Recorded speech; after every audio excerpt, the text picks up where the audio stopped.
Hey everyone, it's Carissa Wiley at sprinkledwithglitter.com. Thanks for joining me today. Today I am sharing a fun interactive card that features the brand new Concord 9th Poolside stamps and coordinating die set. I love this because it's an easy way to create an interactive card.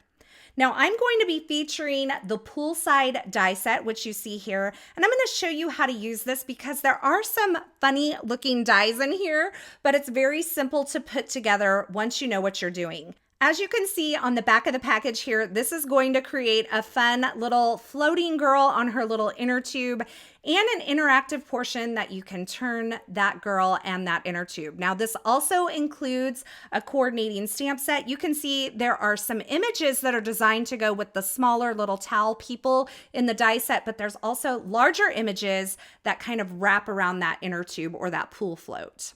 Now, in addition to those stamps and dies, I'm also going to be using the new Neutrals cardstock pack. This features several different kind of neutral and skin tone cardstocks. And I wanted to bring in Nectar cardstock here so that you can see that there is really a difference between the Nectar cardstock and this almond.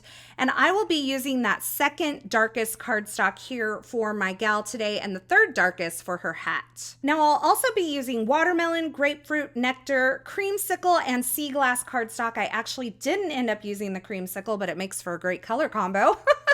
And I am going to bring in a little bit of Rainforest ink. Now, when I have a lot of die cutting to do, I like to kind of arrange it all on the various colors of cardstock that I need to die cut from. And you're going to see these three dies here. These help create the interactive portion of your card. And you're going to want to die cut those from the same color as your card background, which I'm going to be using sea glass for. So I'm taking the various dies here and I'm trimming down some scraps of cardstock and kind of getting the most bang for my buck with all of my die cutting. You're going to see I die cut the inner tube from watermelon cardstock and then the little colored pieces for the inner tube from grapefruit cardstock. I die cut my gal's little swimsuit from Nectar cardstock, and then these interactive portions that are cut from the sea glass, I'm going to show you how those come together, but basically you have this kind of lollipop looking shape.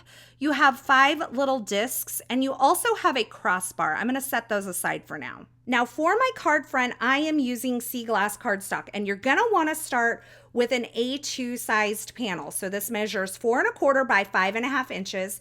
And I'm just die cutting it with the Concord 9th Sunburst cover plate die. I love this to add a little texture. And you can see I'm die cutting my little lounging lady from this neutral cardstock color. I'm going to set those aside. And I do want to mention, you don't have to die cut your card panel with the Sunburst pattern. I just wanted to add a little bit of texture and design to my card front. Now, before I start assembling all these die cut pieces, I am going to do some stamping onto my gal's swimsuit, and I'm using some of the images from the Poolside stamp set and some Rainforest ink to create a fun tropical leaf pattern on this Nectar colored cardstock. So you can see I'm using the 2 leaf images, actually the 3 leaf images, and just kind of stamping them there. Now I die cut an extra layer of my lady here from some white cardstock to kind of give it some sturdiness. I'm not sure that she actually needed this, but she is hanging off of that inner tube, so I wanted to make sure she was nice and sturdy. And then I'm going to start adhering the various pieces together to create my lounging lady. That's what I'm going to call her, the lounging lady. I've lined up the swimsuit and I've placed that onto my lady. I used some liquid glue, and then I'm just making sure kind of the waist of her swimsuit lines up with the waist of her body. And then there's this additional leg piece that I've adhered on top that goes on the left side of the die cut, or what would be her right side. And that just gives a little dimension and some separation between her legs. And the 2 hat pieces come together very easily. Again, there are just 2 layers to add a little bit of dimension, and I'm going to place that right over the top of her head, and that completes my lounging lady here. Now I also need to assemble my inner tube or my pool float. I die cut 2 layers of the watermelon cardstock for this little pool float, and I'm just going to adhere those together. Once again, I just did that to add a little bit of heft and sturdiness to this piece because it will be moving on the front of my card. Now I'm going to adhere these colored pieces, which create kind of the design or that life preserver look on this inner tube.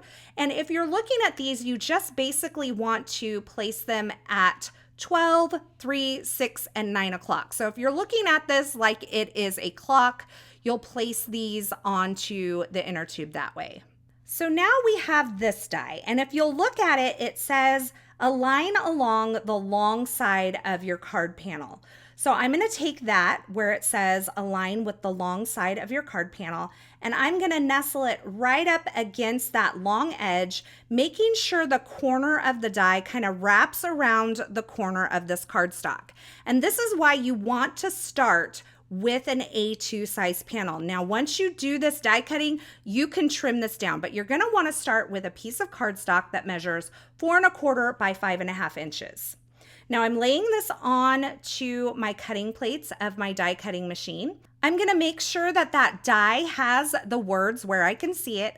I'm going to line it up with the long side of my panel and make sure that that upper corner of the die kind of wraps around the corner of my cardstock. And that's going to put all of these cuts in the perfect position on my cardstock panel.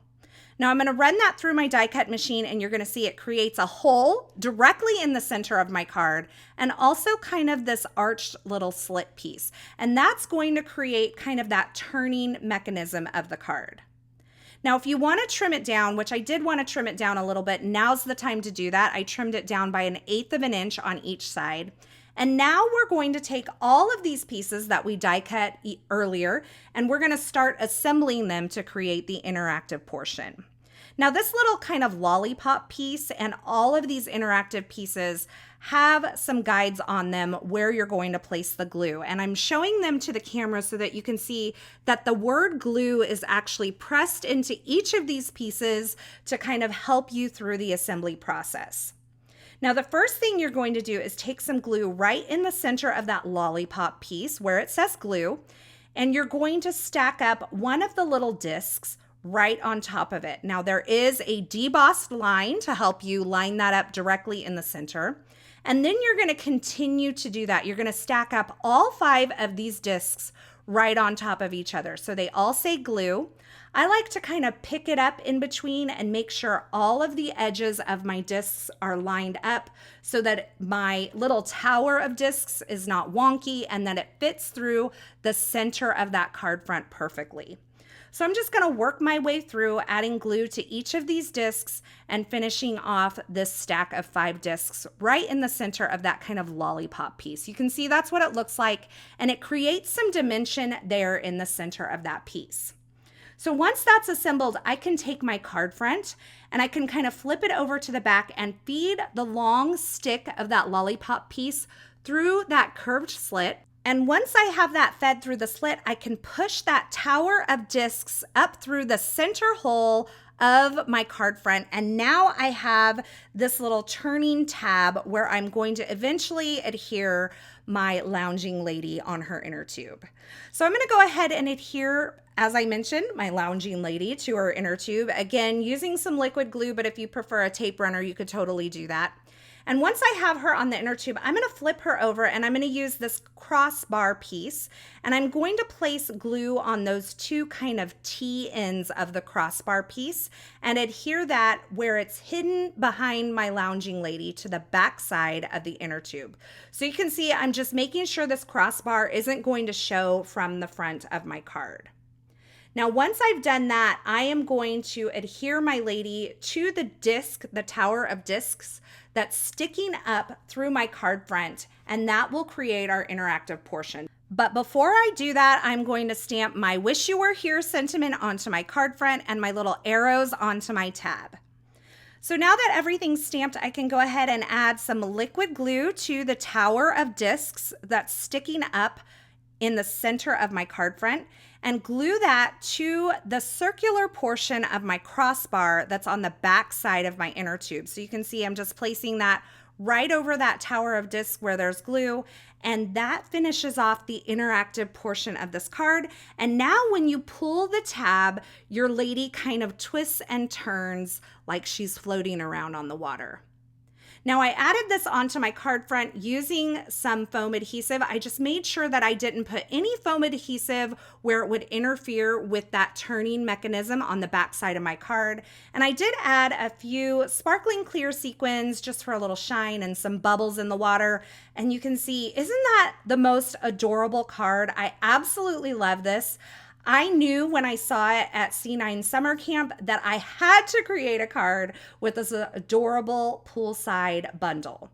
Now, if you were at Concord and 9th summer camp with me, you created a card using some donuts. And I wanted to show you how you could use the same mechanism and the donuts from Concord and 9th summer camp. These are not available for purchase. They were exclusive to summer camp.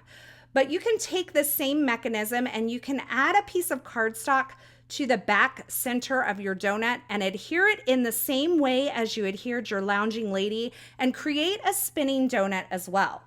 Now, if you don't have this donut die set from Concord and 9th summer camp, look for larger dies that you have in your stash, like that heart die from Concord and 9th, and you can place that on this turning mechanism and create different types of interactive cards. Isn't this interactive card just the cutest and so easy to put together? I knew I wanted to create with it when I saw it introduced by Concord and 9th. If you haven't already checked out their July release, you should totally do that. They have some adorable products.